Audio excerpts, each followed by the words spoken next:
various nonprofits. And then we'll start again at 7:15 with the city council candidates. And it's important to be here for the city council candidates, because while they may run in a particular district, once elected, they represent all of Fremont, so they will represent all of us. As far as the discussion tonight, each candidate will have 1 minute to do an introduction, and then we'll start with questions. Each candidate will have 2 minutes to respond to a question, and we'll let them know when there's 30 seconds left to go. In the interest of fairness, we're going to go ahead and rotate which candidate answers each question. What we've seen in the other forums that they've done it in alphabetical order, so we'll start in reverse alphabetical order and start with the second one, just to break it up a little bit. We'll also be passing around some cards to the audience, so if you have questions you'd like to submit, we can ask those of the candidates as well. And then we'll have 1 minute for closing statements. As a reminder, this is a forum to address topics related to nonprofits. You shouldn't address other topics like homelessness and public safety and so forth unless it's directly related to a nonprofit issue. There are other forums for those topics, and this is for nonprofits. And finally, there should be no commentary about your opponents. We're here to talk about what you're going to do, not criticize your opponents. If there is criticism, we may end your time and have the next candidate speak. And so with that, let's go ahead and kick things off, and I'll ask Mr. Hewing to go ahead and introduce himself. Me? Start first? We'll start with you. Okay. Well, tonight you are actually looking at a volunteer. You're looking at a volunteer, right? Okay. This is from the PTA. That day is 2010. I have gotten worse since then. I have gotten involved with more things. I got involved with not only my school, but other schools. In 2019, I got involved with the homeless situation. And I got involved with the police situation. I'm all over the map. So this year, I finally decided that I need to run for the mayor. Because Fremont needs someone like me. Someone who is an outsider, someone who is sincere, someone who is promised to be fair, open, and honest. Fremont needs someone like me. So I offer my service. Whether or not you agree with me, that's democracy. But I will offer my service to you. And that's who I am. And that's what I do. You see what you get. Thank you. All right, well, our next candidate, introduce yourself. Good evening, everyone. My name is Rohan Marfatia.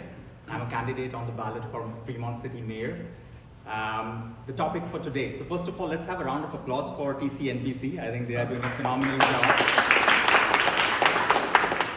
So Tina, Lisa, Kathy, amazing job. We need a forum. We need a forum which kind of facilitates the nonprofits in the region. When I grew up, I spoke in the last debate about how I was inspired by Mother Teresa and missionaries of charity. I think one statement I want to start off with is when nonprofits and businesses thrive, the city prospers. So it's crucial to ensure that we are supporting our nonprofits, right?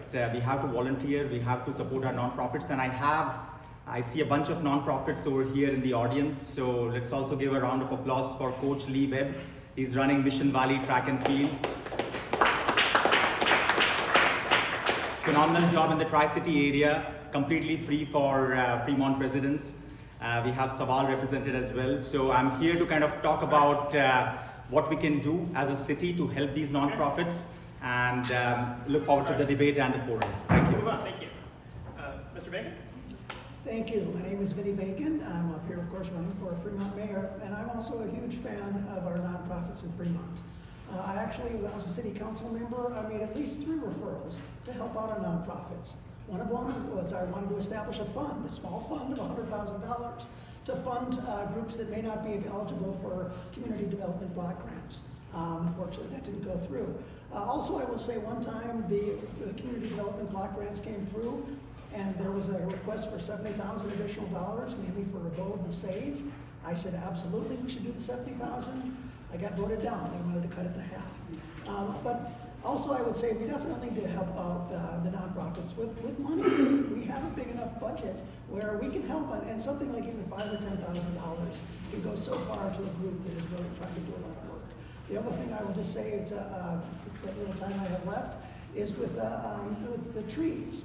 You may be aware that the city of Fremont got a $6 million grant to plant trees. We have tons of volunteers willing to do it, but the city has not been helping enough to get All there. right, thank you. And then Councilmember Sama? Good evening, everyone, and Shana Tova to our Jewish friends. Thank you for having me here today. It's truly a pleasure to be here with dedicated individuals that help our nonprofits, organizations that are often the heart and soul of our community. I didn't just run for office out of the blue. I worked my way up. First, I was a community volunteer. I volunteered for Abode Services, Kidango, Fremont Education Foundation, and many others. And slowly I got involved in city government. And when I was appointed, one of my opponents said that Raj has a very wide breadth of experience and has been involved in so many organizations. And that's what qualified me to be on the city council. I've taken all those experiences and built lots of relationships over the years with our nonprofit organizations, the leaders. I work collaboratively and I've championed those issues. I support nonprofits not only by volunteering, I also support the events. I help out wherever I can. Thank you. All right, thank you very much. Now we'll go ahead and move on to the questions. Again, you'll have 2 minutes to answer each question, and we'll let you know when you have 30 seconds to go. So the first question is, how would you incorporate the perspectives of nonprofit leaders into your decision-making process as mayor? Ms. Marquia? Next one. So the nonprofit perspectives Yes, into decision making. correct. Yeah, I think it comes down to communication and collaboration, right? So we want to ensure that there is a feedback loop. The city should have like a dedicated liaison office wherein we are hearing the voices of nonprofits. There should be a regular forum. We should have quarterly meetings. We should be publishing end of the year state of nonprofits report, right? So these are initiatives which should be there. If we listen to nonprofits, what is it that they want? What kind of shared resources they might be able to access, right? These are ideas which should be quickly implemented for ensuring that the nonprofits thrive. It could be as simple as what Shankar is doing, wherein he is building an app, right? And that app can be used by some other nonprofit. So the city has to kind of ensure that the facilitation exists. We hear from nonprofits. Start with the basics. Right now, we don't even, if you go to the resources site on the city, fremont.gov, you see 200 nonprofits. But it's not a comprehensive list. It's not very intuitive to find some of the nonprofits which are there in the city, like Saval. They don't even exist over there, right? So fix the basics. Ensure that all the database is captured. I want to ensure that there is a data-driven solution. Once you have the data, you can drive the communication, you can have the collaboration, you can have the feedback loop, and you can get things done. So that is crucial to ensure that nonprofits thrive. And that is what I'm going to ensure as your next mayor. Thank you. Thank you. Mr. Baker? So one of the things I've really been advocating for is more involvement from the average resident. I really want to see more and more people having a voice in our city. And I feel like right now I'm not seeing that. When I watch the city council meeting, I don't feel that the council is really listening to the public. As far as what we can do to help nonprofits, again, I'll go back to the referral I made. It comes down to money. I think we can just take a small portion of our budget and say this is to be allocated for various nonprofits, those that might not qualify for CDBG funding. And I think we could have easily come up with some kind of process where those nonprofits would apply. And again, I think the purpose of this is that you have so many volunteers in the city. That's what amazed me when I first came on the council, is how many different groups I saw that were doing good work in the city. And you have the dedicated volunteers, but you didn't necessarily, they needed a little money. They needed maybe some facilities, a room, or something to help them out. And again, maybe just a little bit of money, because the groups can't do that. So I think that's what we really need to do. And I think that by having that kind of a process, you would really let the council see this is what the various nonprofits are in the city, and this is what they're doing. And we could actually comment and literally vote on which ones we want to help out. And I think that's something that would really work to engage the nonprofits, to bring them, into the city, and I just think that would be a great way to do things. And again, I want to go back to what I said about the tree planting. I didn't finish my sentence. It's really bad what happened is you've got the tree advocates that are really trying to get more, to spend the $6 million grant that we got to help plant trees. And when they've got gobs of high school students with very healthy arms and can dig good holes and wanting to come in and plant those trees, and we're just not doing it. And again, we got the grant, we got the money, but it's just not happening. And we really need to make sure that we are helping out those groups. Thank you. Thank you. All right, Councilmember Sala? Thank you. As your next mayor, I will actively collaborate with our nonprofits, much as I have been doing over the past years. You will have a mayor that will work with you and have a willing partner so that we can address the many issues facing the city of Fremont and as well as the nonprofit community. We can look at policies where we can decrease the bureaucracy and the red tape that gets in the way of solving issues. I would propose a nonprofit advisory council that works with the mayor, where I can meet with the individuals on a regular basis to see what the issues and concerns are facing our community. Some of the best answers you get from the people that are on the ground dealing with the issues. I would like to see a city where we have one channel for all the different organizations as well as the government. What happens a lot of times is we have so much fragmentation. You know, every organization is doing their own thing, every nonprofit is doing their own thing, government does their own thing. And so if we can have one system where we can all coordinate on one platform, I think that can make a huge difference. You know, nonprofits are the backbones of our community. So it's much cost effective for us to have nonprofits do as much work as possible and for us to be the connectors, to give them resources, give them help, give them support. We do fund nonprofits on a regular basis. Rather than do a political referral on a one-off thing, we try to do it on a holistic manner, meaning that we want to look at all the nonprofits and we want to see what the needs are and we fund them regularly.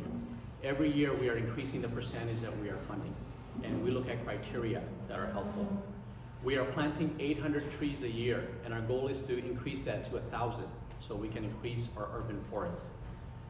Definitely the needs are great and I look forward to being a champion for nonprofits and working with all of you, not just give lip service, but be there year round and collaborate with you.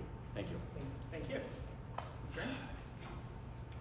What is the most important skill of a manager? Not 3 minute, not 2 minute speeches.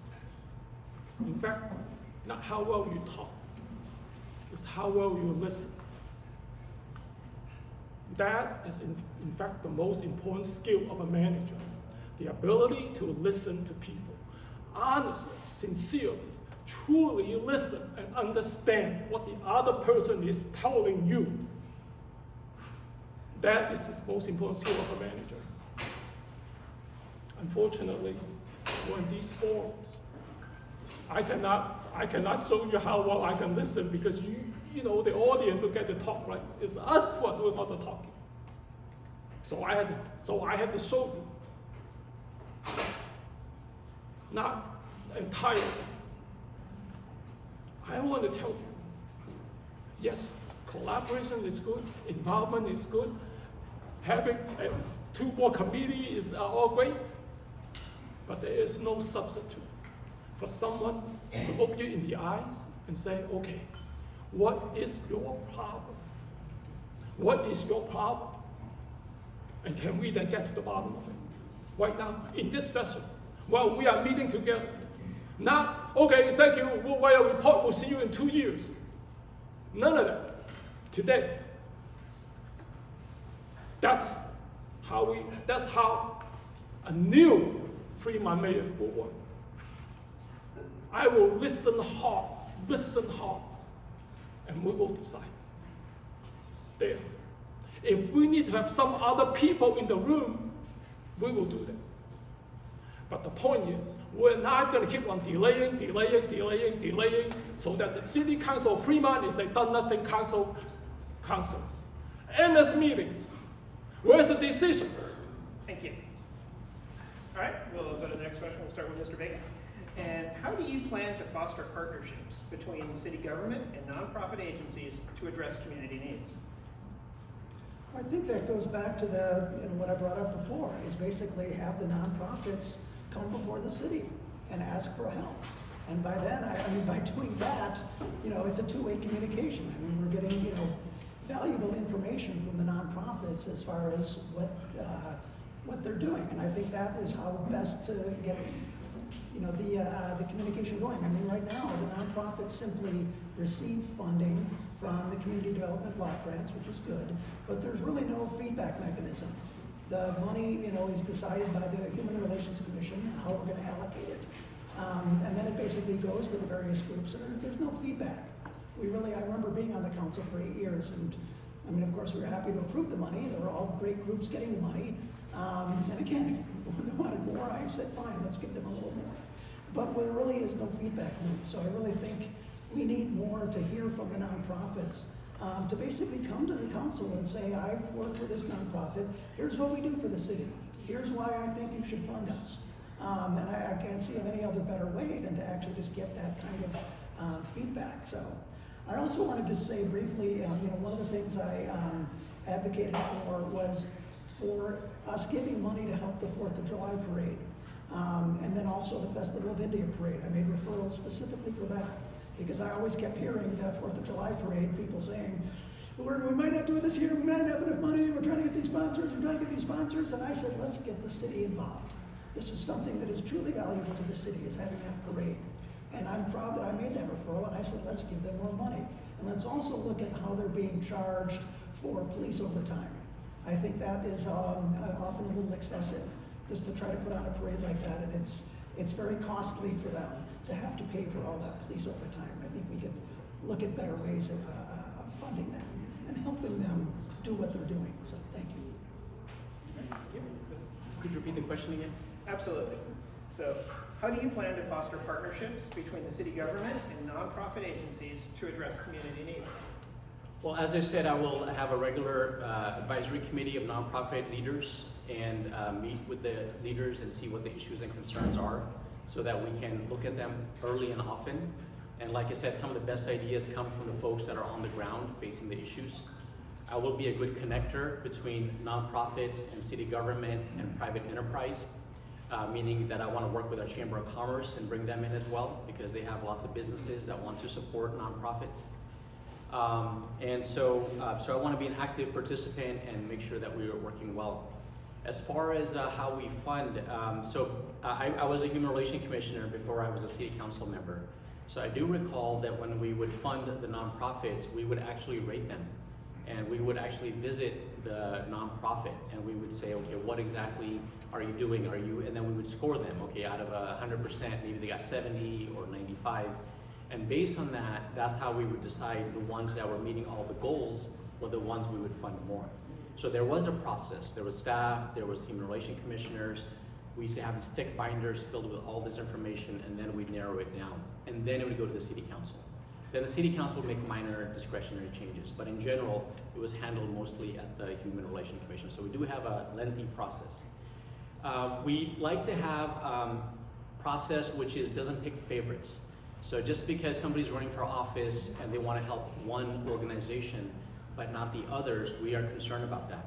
So majority of council decided that rather than just fund one organization, we want to fund all the organizations based on a data-driven process where we can figure out what the need is, how we can help them, and make sure that we're not doing favoritism. Because tomorrow somebody else may want to fund, some other organization because that's their pet project. It's very important to have decision-making that is not personal or political. It's very important to have decision-making that's very data-driven and fact-based. Thank you. Thank you. I agree with fairness. I think that is an important part of our democracy. But I think having a close working relationship involves more than just money. It is not simply the council's ability to write checks. It is not simply allocating resources because not everyone actually needs the same resources, number one, right? Because if you are attacking something bigger, you need a bigger budget. Number two, I am not completely believing that we're gonna write you a check and then you guys are out there on your own. I want to see the city staff be a part of your solution. I want to see me being a part of your solution. I want to see every single council member being a part of your solution. Because there are things that we can do, right? And some of them, that's not even about money. It may mean that we endorse some event. It may mean that we show up and we roll up our hands and say, okay, let's go. You got another volunteer. The mayor of Fremont is not afraid of being part of the volunteering group, right? Set an example. We also have a lot of other hidden resources that we need to go after, okay? We have student service hours, for example. You know, students, they got credit for service to the community. So there are a whole lot of other things that we can do as a community to get to your goal. Thank you. Rod? So I want to bring out 2 points which are important in this public-private partnerships, right? Impact and scale. These two are crucial. You got to have initiatives and you got to drive partnerships which eventually lead to some impact, and you got to design them in a way that it scales exponentially. Having a 3D printer design is an impact, but a 3D printer, printing 3D printers is scale, right? So what I mean by that is, in Coach Webb's case, for example, if he's there, he's basically ensuring that the youth is being taken care of, right? He's providing life skills through track and field. Has the city or any city in the Tri-City area promoted this when he's offering that services for free? Yeah. So we should look at that. Shankar's case, he's sitting in the audience, saval.org, look it up. Basically, he exists as a non-profit, and essentially whatever money they generate, so it's for fitness, right? So people are going to enroll into fitness programs, and they're going to raise money, and then he funds other non-profits. So check this out and think about this for a moment. A non-profit helping scale other non-profits, generating funds and scaling. So 2 main points. Think about impact when it comes to public-private partnerships. Think about scale. How do you scale exponentially, right? That's how the ecosystem is built. I have 20 years of experience in public-private partnerships. I've worked on smart cities. I've worked on ambassador programs for cities to encourage this facilitation. Politicians keep on talking. I'm a guy of action. I'm going to lead to impact and scale. Thank you very much. Thank you. All right. So that was on partnerships. The next question will be on policies and regulations. And we'll go with Councilmember Starwood next. And how would you work to ensure that city policies and regulations are supportive of nonprofit organizations and their missions? Well, again, I think it's important to sit down with the nonprofit leaders, and so my nonprofit advisory council will be very helpful. I would love to have some of the leaders that are in this room to help guide the policy. Again, the best ideas come from the people that are feeling the pain, and so they can advise us best. And so there's always, in government, there's always bureaucracy. You know, we're always trying to balance efficiency with good governance. And so part of the process is to allow more voices to speak. And when there's more voices, sometimes that clogs things up. And so that's why it's important to work with our nonprofit leaders and find out where are the pain points so that we can actively work on those. So I think we need to bring the nonprofit, government, and our business leaders together. And then once we do that, then we can actively start working on those issues. This is something that I have been doing even now. So just most recently, Abode was having an issue with Sunrise Shelter.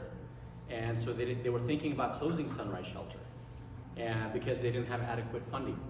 So they approached me and said, hey Raj, we're gonna close this. And that was a huge issue because that was one of our shelter housing that's very important, especially with families.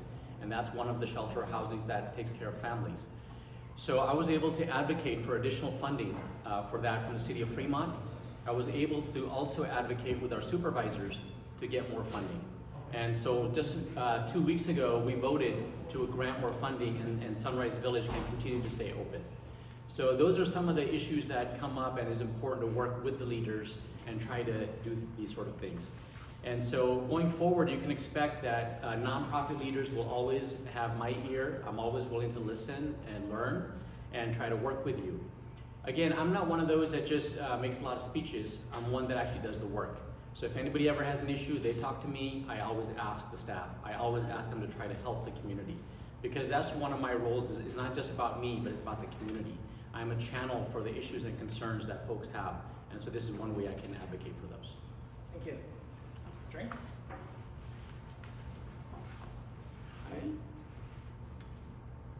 I think I am more in favor of an as-needed model. In other words, anyone who has a need, come. Right? Maybe once, 2, 3 months, we just all get together informally as a group, and so we catch up with each other. I think I'm more comfortable with this kind of model going forward. Right? Is to say, yeah, because ultimately, you have a friend inside the mayor's office. You don't need to wait. You don't need to go through any sort of a committee thing and then 3 months later write a report and then know all the important details and hoping somebody really. You don't have to do any of that. I think the government's bureaucracy, for the most part, slows things down. There are some good points to it, though, right? Okay, that have to be said. There's some good thing to that bureaucracy, but for the most part, it only slows you guys down. So, I am saying, I'm going to enable everybody. I'm going to enable. My model is enable. Let you guys have the money, have the people, have the resources, go do what you have to do. And I'm just going to cheer you on. That's it.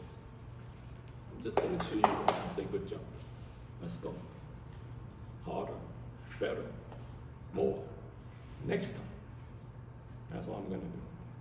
But I'm going to enable you first. Right? You go. Thank you. Ron? Yep. So I want to give an example. I met a guy called Brian a few days back, and he was like, hey, this nonprofit wanted to help the homeless people in town. And they were trying to work with the city, and the city had all these regulations. Hey, I mean, the RV camper and stuff, people are living in their RVs and motorhomes, right? So the city is like, hey, they need to have their insurance in place, they need to have this, that. There's a big list. It never went anywhere, right? So here's a nonprofit who's trying to help you, right? Tackle the homeless crisis.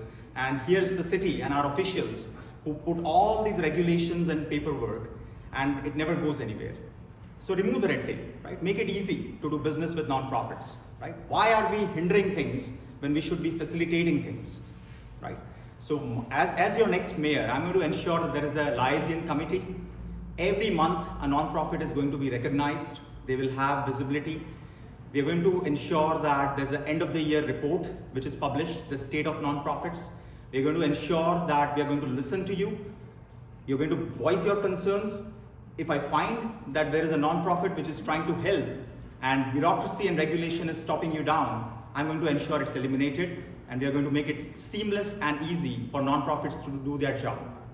That is going to be my role as your next mayor. Thank you.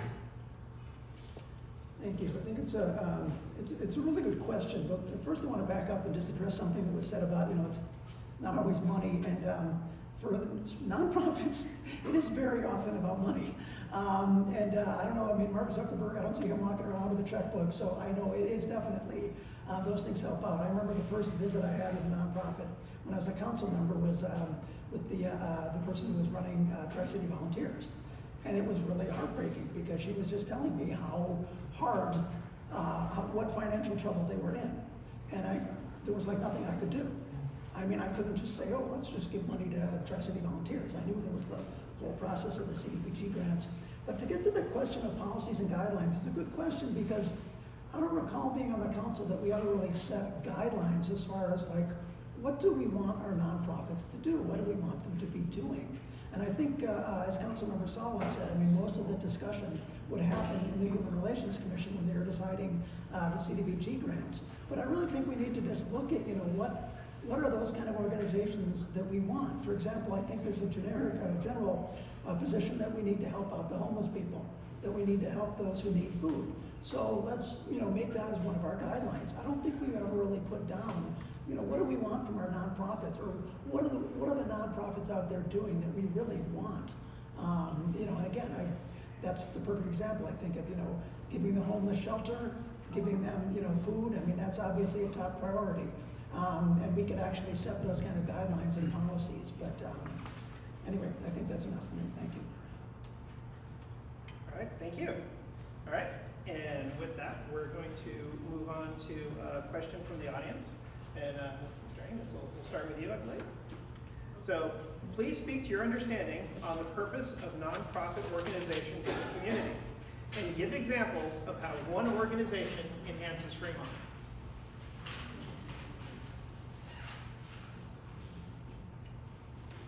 There are lots of examples. But I'm glad Mr. Rohan brought up the issue of homelessness. I actually go out and walk the routes. I see them once a week. I see them. I believe at this time, one of the groups that make an impact for the entire city of Fremont are in fact some of these nameless, faceless volunteers who are quietly doing the work of helping our homeless people.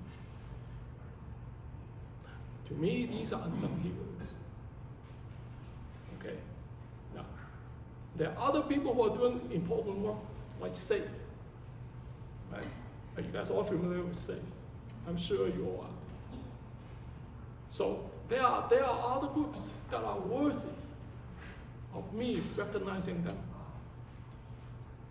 But I have to say, at least people know who SAFE are, right? We all know who SAFE is. A lot of people don't even know.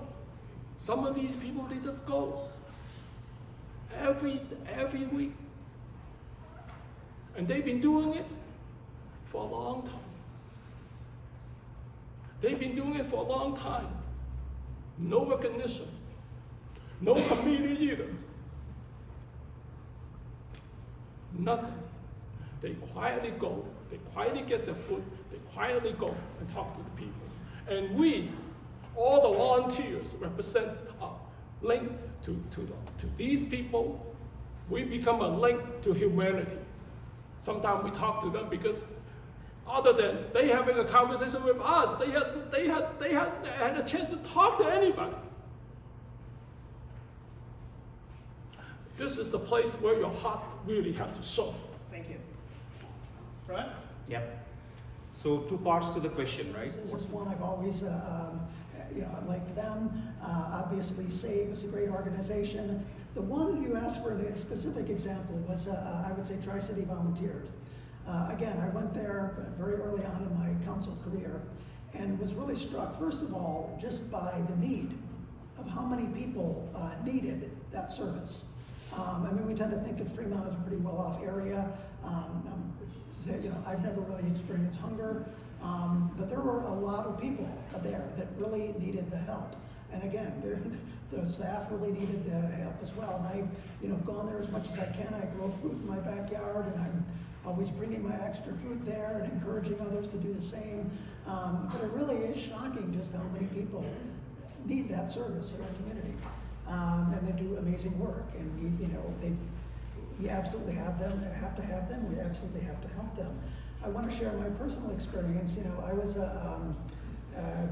in my mid-40s, kind of midlife crisis kind of thing, and I really wanted to get back. I was doing very well in tech, but I wanted to volunteer myself, and I got very involved in the Sierra Club because I am a very committed environmentalist, and I wanted to do what I could to help out. And I very quickly became the leader of the Southern Alameda County group of the Sierra Club. I pretty quickly worked my way up into the executive committee for the San Francisco Bay chapter, and also served on their political committee. Of course, part of that process was trying to get good environmentalists elected, and that was actually the process that led me to running. Was when I realized there was something going on in Fremont, and I was like, we don't have an environmentalist on the city council willing to fight for it was the Coyote Hills Regional Park. We don't have someone on the council willing to fight for that, and that's what led me to get involved in politics. And I'm very proud of the work that I did at the Sierra Club. Once I got elected, I stopped doing volunteer work there just because I was obviously a little busier. But I definitely not only talked about nonprofits, I was very involved. And I'm even back since I was been off the council. I now still serve on the Sierra Club, the local leadership group. So, thank you. Councilmember Sala? Well, thank you for the opportunity. I view myself as a conduit for the nonprofit organizations. As I mentioned, I got my start volunteering with nonprofits. I worked in our, I volunteered, I should say, as a board of director at many of the local organizations, whether it was the Boat Services, Kidango. I was the alternate for Fremont Education Foundation. I was chairman of the Fremont Chamber of Commerce at one time, and I served a lot of county committees as well. Some very boring committees about weird plans in the county about transportation. And in fact, that's where everybody used to go come and complain. But all those experiences helped shape me where I am today and allowed me to have that deep breadth of the issues and concerns that are facing our nonprofit and larger community. The Human Relations Commission was an eye-opening experience. I was appointed by Mayor Wasserman. I never wanted to be in politics, but he knew my father and he said, hey, you'd be great for the Human Relations Commission. When I got on the Human Relations Commission, I saw all the issues and concerns we had in our community, which I had never seen, and it allowed me to work with many of these nonprofits and gain appreciation for the issues and struggles they were having.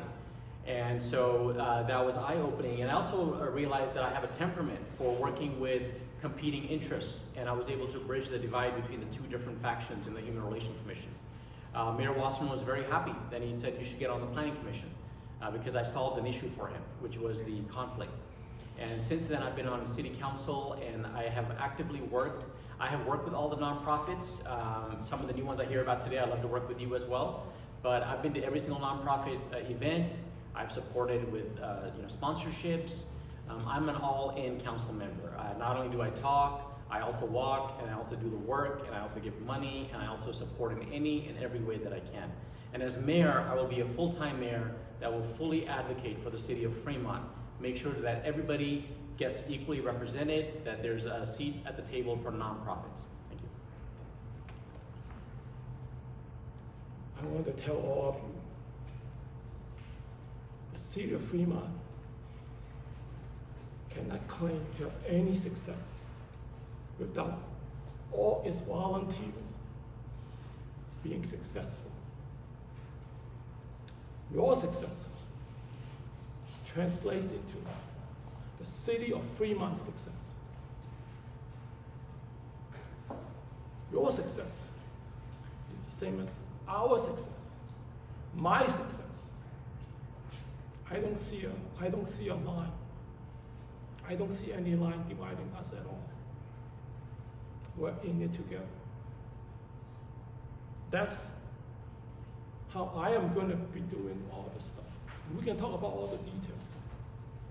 But the first thing that we have to get it right is the person who is your mayor must have the right heart in the right place.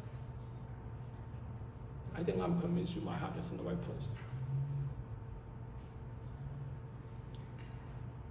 There is no success. There's no success for Fremont if not all of you are successful.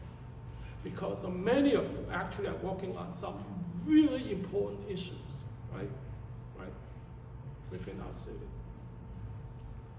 It's not optional. It is not like when you have a problem, we have a problem. It's the same problem. It is the same problem.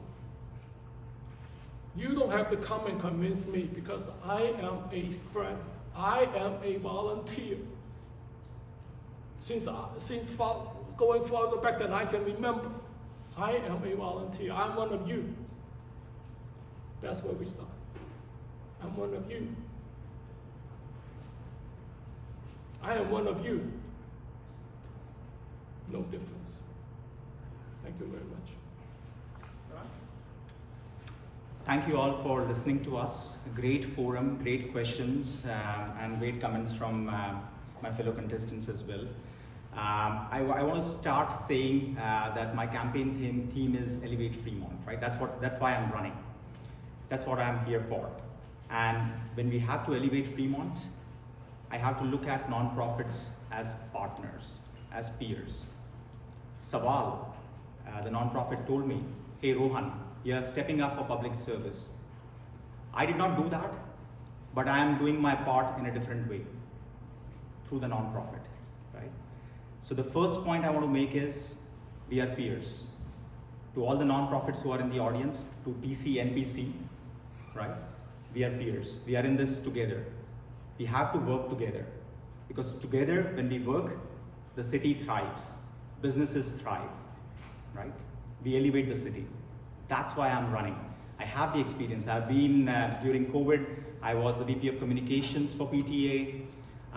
During COVID, when I saw that our kids are having a tough time with the social distancing, there are not enough play areas, I worked with the community. I worked with others in the community and nonprofits to advocate for more play areas. I worked with the city council, and I'm glad to say that funding, or the CIP plan, or whatever it's called, that was approved in 2022 for additional play areas, at least in one neighborhood. So I've been advocative of the causes. I've partnered with the community. I've partnered with the nonprofits as and when required. I've been a part of public-private partnerships, right, when it comes to smart cities and stuff. So I know how partnerships work. I am a partnerships guy. That is what I'm bringing to the table. And that's why I'm running to elevate Fremont. My early childhood set me up, right? Missionaries of Charity, Mother Teresa, I mentioned that in the last debate. Those are the values which I was inculcated with. And that's why I'm stepping up for public service to improve the city for the better. I'm going to remove the barriers and ensure that we are able to collaborate and make things happen instead of just talking. Thank you very much. All right, well, I'd like to thank each and every one of you. So